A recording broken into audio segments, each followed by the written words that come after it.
Calvin, you got us okay? You hear us? I think we got you. You hear us? Okay, perfect. I got you guys. Thanks for having me. Yeah, I love it. Thanks for being here. And first things first, drive safe.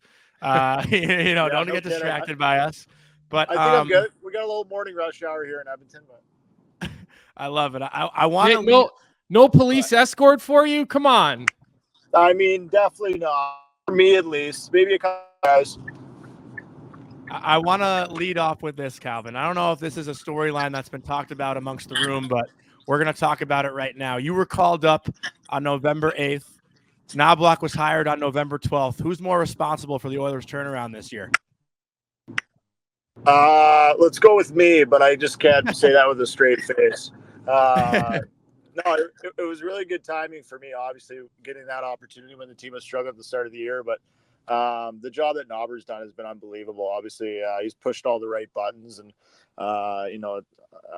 it's a different voice, and he's very calm. And we got a lot of guys that we got so many good competitors and a lot of different wide variety of characters on our team. And he's the perfect guy for leading us all the way through here.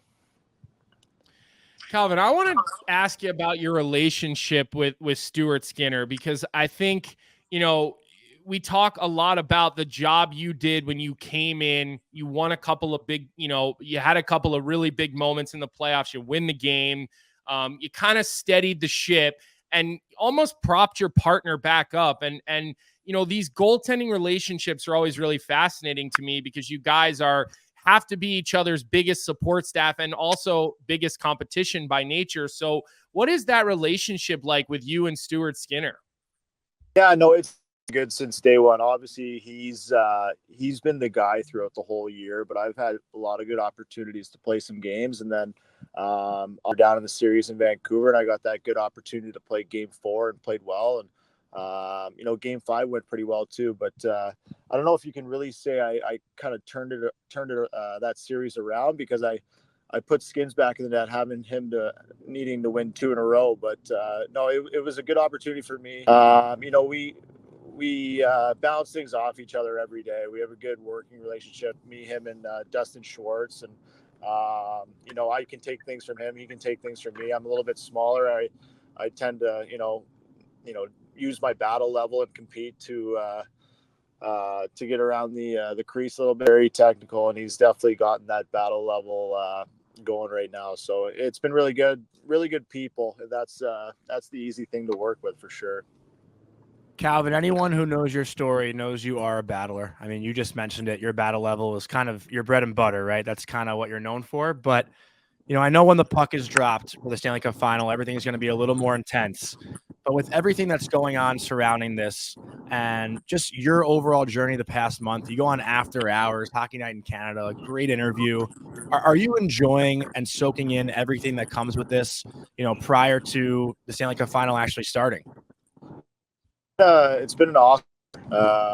Obviously, I snap my fingers. I'm already in my 12th year pro. I think I was just in my first training camp with you, Colby. But yeah, no, it's been a lot of fun.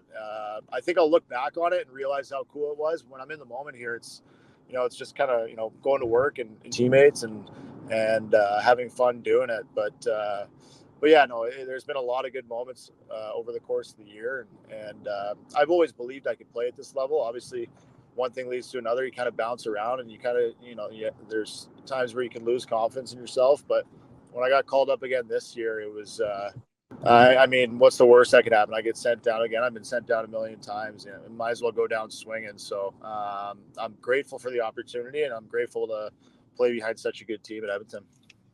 Well, Calvin, that training camp was almost 14 years ago. And yesterday, when we were promoting you coming on the show, I got a text message from Erin DeGraff, and she told me, make sure to send her best. She's the, executive in charge of team services for the Colorado Avalanche, which is where Calvin and I were both drafted and were in training camp. I think you were still pretty young at the time. I think 18. So you probably went back to juniors, but good for you. It's not easy to continue to battle and kind of lose hope and get stuck in the American League. But I want to talk a little bit about the decor that sits in front of you, because I think that group has really sort of morphed into a group that manages the puck well and lives to fight another day.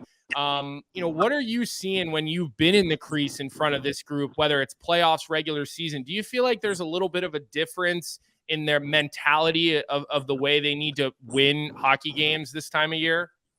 Honestly, we've defended really well.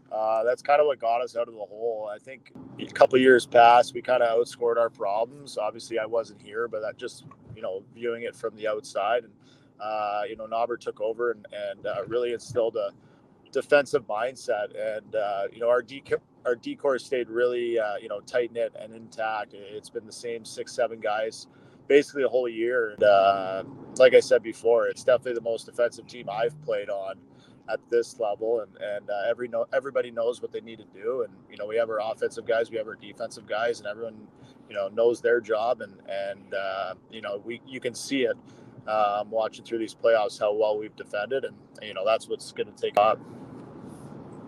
Calvin, I think something that you probably aren't asked about a lot. Is there a lot of pressure, a lot of nerves when you're handed the lineup card and got to read it out before Game 6 while the camera's in the room? How'd you prepare for that one? My lineup read is I think it's 6-1 in the playoffs here. I'll be getting that Game 1 read here on Saturday. I think I've set the record on how quick I can do it.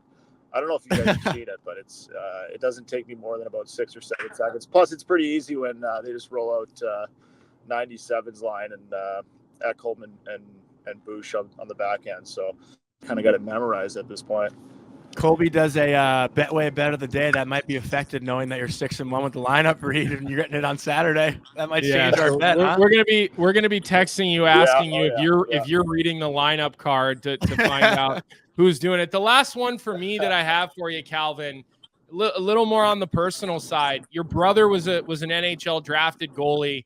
Was Chet a first-round pick or a second-round pick? I can't remember. He was first round, 18th overall. Right, by Nashville, if I remember correctly, back in the day, or something like that. What has he helped you at all as an older brother? And obviously you've had this long career, and has there been sort of mentorship or any guidance that you've gotten from him throughout your career? Oh yeah, he's always been the guy I look up to. Became a goalie because of him. He was a stud. Play against him in junior. He always mopped the floor with me. He's always been great to me, and we still talk almost every day about different things, and we've always had a really good relationship, and obviously it didn't go as planned once he turned pro, having a long career playing in Germany and only retired about 2 years ago. So I'm so lucky to have him, looking up to him basically my whole hockey career. Calvin, I don't know if you can necessarily answer this fully honestly, but I hope you understand what I'm trying to ask. Every hockey player growing up has that image in their head of lifting the Stanley Cup, and imagining how you're going to do it. As you get this close, is it hard to keep that image out of your head, or is it just kind of human nature to go to bed at night just thinking about, man, we're like 4 wins away here. It's all I can think about. It's not all about. It's definitely popped in my head for sure. I'd be crazy to tell you if it hasn't, but at the same time, all year it's just we've always had a belief that we can do it, and now that we're here, there's still a ton of work to do. Florida's a great team, but I truly believe if we play really good, if we play our best hockey, I've seen it all year against the best teams. We our best is better than every other team's best. So it's going to be exciting. It's going to be a good series, and looking forward to getting started on Saturday. Well, look, Calvin, we're going to let you go here. We really appreciate the fact that you were willing to do this on the way to the airport. I know you guys are heading to sunny South Florida here soon. We're looking forward to seeing this series. And we know if you end up in the net at some point, we know you're going to put your best foot forward. We really appreciate you doing this. I got to say one thing, Colby, though, before I'll let Johnny say goodbye to you, because I know he was the one who set this up. But good to hear your voice, man. Good to see you still playing. The guys didn't think you would have remembered being in training camp 14 years ago together. I said, guys, don't forget that type of thing. So, anyways, good luck in the finals, man. Hopefully, you're lifting that big shiny trophy here in the next couple of weeks. I appreciate it, Colby. Thank you. Yeah, all I wanted to add was give that greasy brother-in-law of yours a big hug for me. All right. I will. I'll be shortly. We both have Oilers in 7 on this show too, so we're rooting for you. We're hoping you pull it out, and I will find my way to sneak into that cup party when it finally happens. So, good luck, Calvin. Thank you so much. We appreciate it. That's good to hear. Oilers in 7. That's good. Oilers. Let's go. What's up, hockey fans? If you enjoyed that video, then you need to be hitting the subscribe button right here at Daily Faceoff. Exclusive interviews and analysis from our hockey insider Frank Saravalli, fantasy updates from Brock Sagan, and a daily live show at noon Eastern, Monday through Friday. You don't want to miss any of the fantastic content, so hit that subscribe button.